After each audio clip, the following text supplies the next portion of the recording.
Hello dear students and viewers, welcome back again Lux classes. Today in this lecture I would like to discuss about the cell cycle in detail. प्रिय विद्यार्थियों, आज के इस lecture में हम बात करेंगे सेल साइकिल के बारे में, कोशा चक्र के बारे में बात करेंगे. Now let us be move forward. In human, अगर हम मानव के केस में बात करें, in human cell cycle is completed in 24 hour. अगर हम मानव के केस में बात करें, ह्यूमन के केस में बात करें, तो मानव के अंदर जो सेल साइकिल होती है वो लगभग 24 घंटे के अंदर कंप्लीट होती है. अब देखिए, cell cycle 24 hour complete in human. Cell cycle जो है मानव में कितने घंटे के अंदर कंप्लीट हो रही है? 24 आवर के. अब इस 24 आवर को हम दो फेज में बांटते हैं. जो the cell cycle which is completed in human within the 24 hour periodicity has been classified into two categories. इसको दो फेज में बांट देते हैं इस 24 घंटे को. पहला है इंटरफेज, दूसरा है एम फेज. मतलब जो 24 घंटे का समय है, जो 24 घंटे का समय है उसके अंतर्गत दो फेज पाई जाती है. 23 घंटे का 23 आवर का पाया जाता है इंटरफेज, और 1 घंटे का 1H मीन्स 1 आवर, और 1 आवर का पाया जाता है एम फेज. इस तरह से क्लियर हो गया कि 23 आवर यानी 23 घंटे का इंटरफेज होता है, उसको अंतरावस्था कहते हैं, और 1 घंटे का एम फेज पाया जाता है, उसको हम माइटोटिक फेज कहते हैं.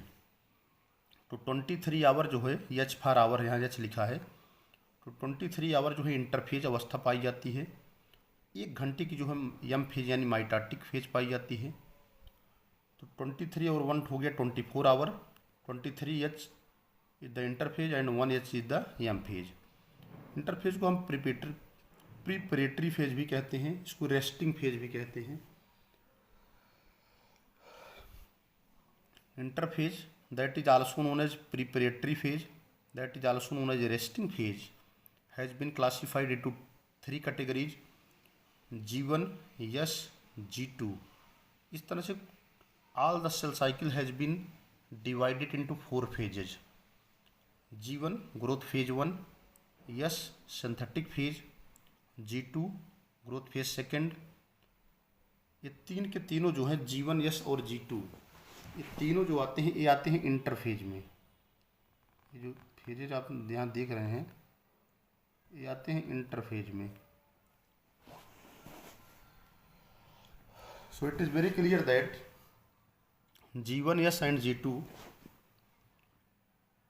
all these 3 steps are, you can see, growth phase 1, synthetic and growth phase 2, all these 3 comes under the heading of interphase, and another that is the M phase. तो कुल मिला के सेल साइकिल 4 भागों में, 4 phase में divide होती है: G1, S, G2 और M फेज. जिसमें से G1, S और G2 जो है इंटरफेज अवस्था के अंतर्गत पाई जाती है, और M फेज जो होती है वो माइटोटिक फेज होती है. आगे बढ़ते हैं. अब हम बात करते हैं check point in any cell. Check point in any cell. तो पहला चेक पॉइंट होता है G1 और S के बीच, G1/S, दूसरा S/G2, थर्ड है G2/M फेज. ठीक है, G1 S के बीच, S G2 के बीच और G2 M के बीच. इस तरह से चेक पॉइंट्स यहाँ पर पाए जाते हैं. And checked by a protein called P53, that is the damaged chromosome. It is synthesized by a gene P53 gene. कुल मिला करके जो सेल साइकिल का चेक पॉइंट है, मैंने 3 चेक पॉइंट बताया. First G1/S, yes oblique G2, G2 oblique M phase. इसको check करती है, इसको चेक कौन करता है? That is checked by A protein P53।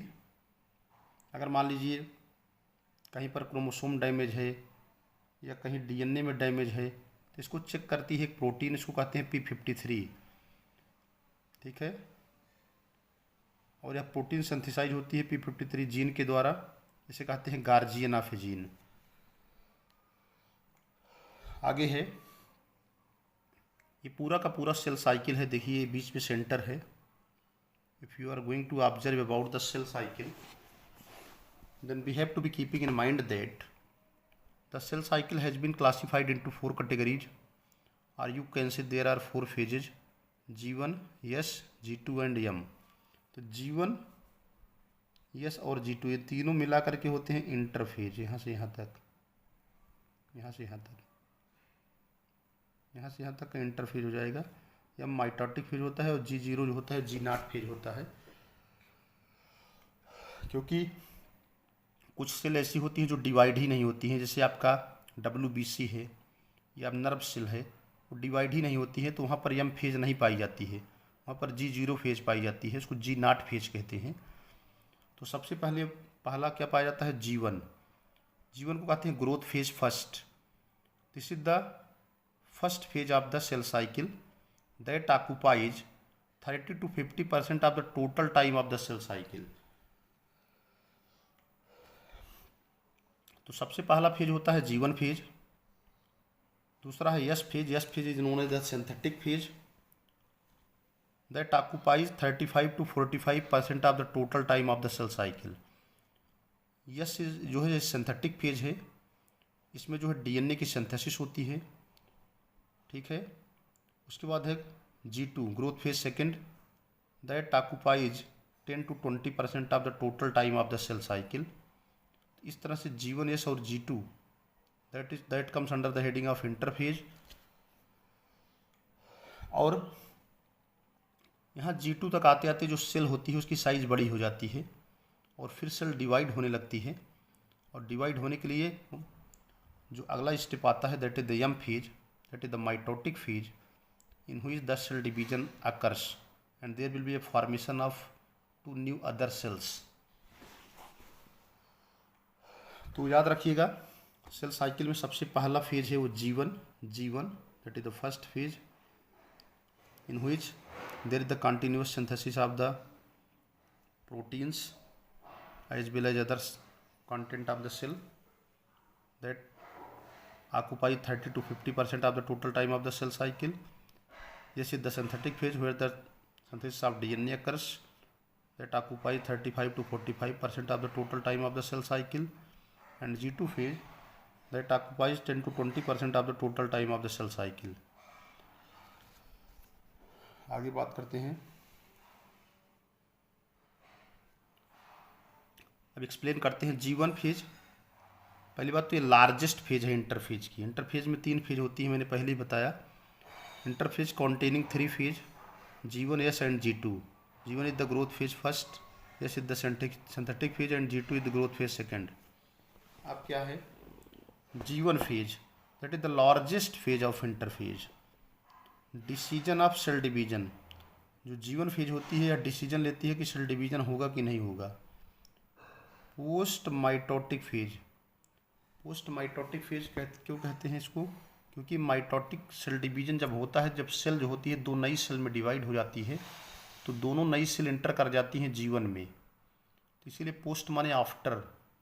ये माइटोटिक सेल डिवीजन के बाद पाया जाता है, because it is found after the mitotic division, so it is known as post mitotic phase. इसे प्री सिंथेटिक फेज भी कहते हैं। Why it is known as pre synthetic phase? Because this phase comes before the S phase. इसे pre synthetic phase इसलिए कहते हैं क्योंकि यह प्रवस्था जो होती है उस सिंथेटिक फेज के पहले पाई जाती है। आगे है synthesis of all type of RNA and protein. इस G1 फेज के G1 फेज में सभी प्रकार के RNA और प्रोटीन की सिंथेसिस होती है, जैसा कि यहाँ डायग्राम में बताया था मैंने। G1 is the growth phase first that occupy 30 to 50% of the total time of the cell cycle, तो इस G1 फेज के अंतर्गत आरएनए और प्रोटीन की सिंथेसिस होती है। Synthesis of all type of RNA and protein occurs in the G1 phase. तो हो गया G1 फेज के बारे में। आगे कंटिन्यू करते हैं। अगला है यस फेज। जो सेकेंड फेज होता है सेल साइकिल का, यस फेज है, that occupies 35 to 45% total time of the cell cycle. इसको हम सिंथेटिक फेज कहते हैं। इसमें रेप्लिकेशन होता है डीएनए का। After the process of the DNA replication there is be formation of more and more DNA. जैसे जैसे सिंथेटिक फेज में डीएनए का रेप्लिकेशन होता जाएगा, बहुत सारे डीएनए बनते जाएंगे, क्योंकि DNA is also necessary for growth of the cell. क्योंकि सेल की साइज को बढ़ना है, सेल के आकार को बढ़ाना है, और डीएनए का कंटेंट भी बढ़ना जरूरी है। एंड हिस्टोन प्रोटीन की भी सिंथेसिस होती है। In late S phase duplication of centriole. S phase की जब यस फेज समाप्त होने वाला होता है तो वहाँ पर सेंट्रियोल का डुप्लीकेशन भी होता है, न्यूक्लियोसोम की सिंथेसिस होती है। अगर कोई डीएनए डैमेज हो रहा है, अगर कोई डीएनए नष्ट हो रहा है, तो उस डीएनए का जो रिपेयर होता है, डैमेज डीएनए रिपेयर, जो डैमेज डीएनए रिपेयर है वो भी यस फेज में ही होता है। नेक्स्ट थर्ड है G2 फेज। G2 फेज को कहते हैं ग्रोथ फेज सेकेंड। इसे पोस्ट सिंथेटिक फेज कहते हैं। Post synthetic phase, why it is known as post synthetic phase, because such phase comes just after the synthetic phase. इसको post synthetic phase इसलिए कहते हैं क्योंकि यह प्रवस्था जो होती है वो सिंथेटिक फेज के बाद में आती है। इसे प्री माइटोटिक फेज कहते हैं। Why it is known as pre mitotic phase, because this phase comes just prior to the M phase. इसे प्री माइटोटिक फेज इसलिए कहते हैं क्योंकि यह प्रवस्था जो होती है माइटोटिक प्रवस्था के जस्ट पहले आती है। शार्टेस्ट फेज होती है इंटरफेज की। इंटरफेज की सबसे छोटी प्रवस्था जो होती है वो G2 होती है। ठीक है। डुप्लीकेशन होती है माइटोकॉन्ड्रिया का और क्लोरोप्लास्ट का। सिंथेसिस होती है ट्यूबुलिन प्रोटीन की और स्पिंडल फाइबर की। Synthesis of protein and RNA continue यहाँ पर चलता रहता है। जैसा कि मैंने पहले ही बताया कि synthesis of protein and RNA content will be starting from the G1 phase. तो G1 फेज में जो आरएनए और प्रोटीन की सिंथेसिस स्टार्ट होती है वो G2 फेज तक कंटिन्यूड रहती है एज इट इज। तो G2 फेज क्या है? ये पोस्ट सिंथेटिक फेज कहते हैं क्योंकि एस फेज के बाद आती है। प्री माइटोटिक फेज को कहते हैं क्योंकि माइटोटिक फेज के पहले पाई जाती है। सबसे छोटी फेज होती है इंटरफेज की। इसमें डुप्लीकेशन होता है माइटोकॉन्ड्रिया और क्लोरोप्लास्ट का। ट्यूबुलिन प्रोटीन और स्पिंडल फाइबर प्रोटीन का भी संश्लेषण होता है। प्रोटीन और आरएनए कंटेंट जो है वो ऑलरेडी जो सिंथेसाइज हो रहे हैं कंटिन्यू प्रोसेस में चलते रहते हैं।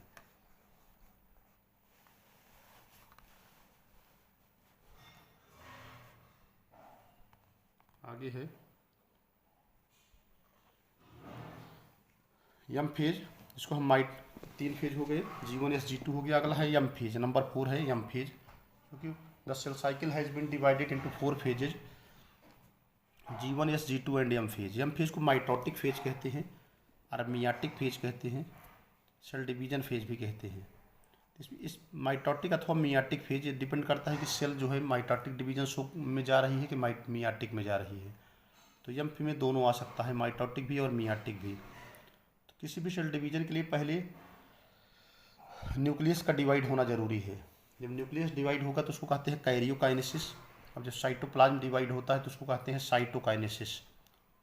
During the time of cell division either the cell is enter into the mitotic cell division or the cell is entering into the meiotic cell division. So the first of all there is the division of the nucleus occurs, that is known as karyokinesis. After that there will be division occurs in the cytoplasm, that is known as cytokinesis. So the first of all karyokinesis, that is the nucleus division. इसमें prophase, metaphase, anaphase और telophase 4 प्रवस्थाएं पाई जाती है। अगला है cytokinesis. Cytoplasm division होगा, plant में भी होगा, एनिमल में भी होगा। प्लांट्स में क्या होगा? बाई सेल प्लेट फार्मेशन होगा। एनिमल में क्या होगा? बाई क्लीवेज फ्यूरो बनेगी। क्लीवेज माने बेदलन, फ्यूरो माने खांची। यहाँ पर देखिए 2 सेल डिवाइड हो रही है, सेल प्लेट फार्मेशन हो रहा है due to the phragmoplast. Cell plate formation किसकी वजह से हो रहा है? फ्रैग्मोप्लास्ट की वजह से हो रहा है। यहाँ पर सेंट्रीफ्यूगल टाइप का जो है फोर्स लग रहा है। इसका मतलब ये है कि जो सेल डिवीजन है स्टार्ट हो रही है from middle to the center. यहाँ पर सेल डिवीजन जो है बीच से जो है किनारे किनारे की ओर जा रही है, यानी सेंट्रीफ्यूगल टाइप का सेल डिवीजन है, सेंट्रीफ्यूगल फोर्स लग रहा है। यहाँ पर सेल डिवीजन जो है स्टार्ट हो रहा है बीच से, यहाँ पर एरो लग रहा है किनारे किनारे, ठीक है ना। दूसरा है क्लीवेज फ्यूरो होता है, इसमें सेंट्रीपीटल टाइप का सेल डिवीजन होता है। सेंट्रीपीटल टाइप का सेल डिवीजन का मतलब है कि cell division starting from peripheral to the central, ठीक है। आप फिर से बताते हैं, यहाँ पर बीच में सेल प्लेट फॉर्मेशन होता है ड्यू टू फ्रैग्मोप्लास्ट। यहाँ पर सेंट्रीफ्यूगल टाइप का सेल डिवीजन होता है प्लांट के केस में। यहाँ पर सेल डिवीजन स्टार्ट होती है मिडिल से, मध्य से हो जाती है पेरीफेरल यानी किनारे की ओर जाती है। Cell division starting from the middle to the centre, ठीक है। Starting from middle to the centre, मध्य से स्टार्ट होती है, ठीक है। अब फिर आती है सेंटर, क्या उसको कहते हैं पेरीफेरल, किनारे जाती है। तो यहाँ पर सेल डिवीजन स्टार्ट होती है मिडिल से और पेरीफेरल रीजन में जाती है, इसको सेंट्रीफ्यूगल टाइप कहते हैं।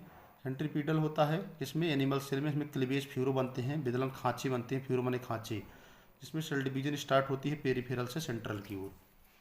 और लास्ट में है माइटोटिक फेज। आपने देखा होगा कहीं कहीं जी जीरो फेज भी लिखा रहता है। तो जी जीरो फेज को कहते हैं क्यूसेंट फेज कहा जाता है, क्यूसेंट स्टेज कहा जाता है, जी नॉट फेज भी कहते हैं। देखो यम फेज में देखिए एक पतली सी लाइनिंग निकली हुई है, इसको कहते हैं जी जीरो फेज, उसको क्यूसेंट फेज भी कहते हैं। क्यूसेंट फेज क्या है? क्यूसेंट फेज का मतलब ये है G naught phase. There are certain cells which do not divide, कुछ सेल जो है डिवाइड नहीं होती हैं, are found in the quiescent stage, और वह क्यूसेंट स्टेज में चली जाती हैं, इसको हम कहते हैं जी जीरो स्टेज। एग्जाम्पल है WBC और नर्व सेल। कभी कभी ये देखा गया है कि कुछ सेल में सेल डिवीजन नहीं होता है, ऐसी सेल जो होती हैं वो जी जीरो फेज में चली जाती हैं, उसको जी नॉट फेज कहते हैं। So there are certain cells which do not divide, they comes under the heading of quiescent stage. For the popular example is known as WBC and nerve cells. So that's all about the cell cycle. I hope that the cell cycle must be understand to all the students and dear viewers. आप लोग अगर channel पर नए हैं तो channel को like करिएगा, subscribe करिएगा, और जिससे आपको फर्दर नोटिफिकेशन मिलती रहे। So again thanks to all of you watching the video. Thank you.